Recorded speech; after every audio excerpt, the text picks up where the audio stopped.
Those terrible Depression years are the backdrop to the orchard.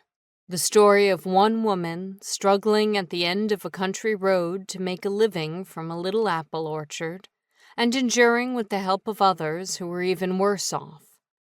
There were no trumpets, no medals, but the heroism was real. To work was to fight. When President Franklin Delano Roosevelt told the nation that the only thing we have to fear is fear itself, she was sitting by the radio, all alone in the cold house, hungry, discouraged, with a cellar full of unsold apples that was to keep the wolf from the door, and felt a thrill of hope, a sense of inevitable victory.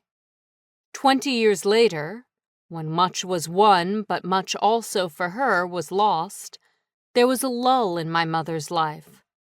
Although I was too young to know why she decided to write or to appreciate what she was writing, I remember clearly her intensity, the daily hours at the typewriter. But fewer than 12 months passed before her life again became a hurricane. She was unable to finish her book. Cleaning up after my mother's death, I found the pages she'd written at the bottom of a bookcase under old telephone books and stacks of paper.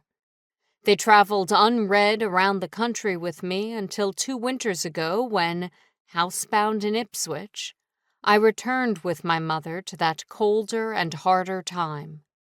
Today's visitors to Crane Beach pass by the remnants of the orchard.